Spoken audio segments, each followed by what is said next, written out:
জীবনে চলার পথে আমাদের অনেক রকম মানুষের সাথে পরিচয় হয়, কিন্তু 3 ধরনের মানুষের থেকে সবসময় সাবধানে থাকবেন।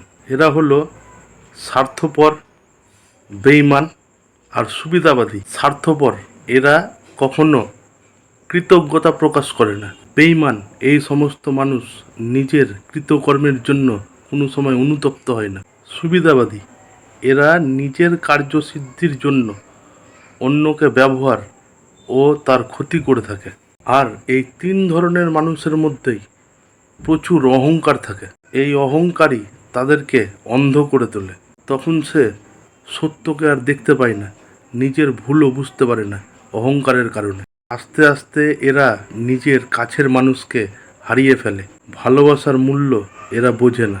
ভেতরে ভেতরে তারা আসলে দুর্বল হয়ে থাকে, কিন্তু বাইরে থেকে শক্তির ভান ধরে রাখে। এই ভান তাকে ধীরে ধীরে শূন্য করে দেয়। শেষে সে নিজের ধ্বংসের দিকে এগিয়ে যায়, অথচ ভাবে এটাই তার সাফল্যের পথ। কিন্তু সত্য হলো, অহংকার যার ভিতরে বাসা বাঁধে তার পতন অবধারিত। শুভরাত্রি, জয় মা তারা। আমি সর্বদাই মত থাকি বলি আত্ম অহং বোধে, নিজের কাছে ভালো হওয়া আগে, তখন থাকবে না আর ভালো মন্দ এ জগতেরই মাঝে।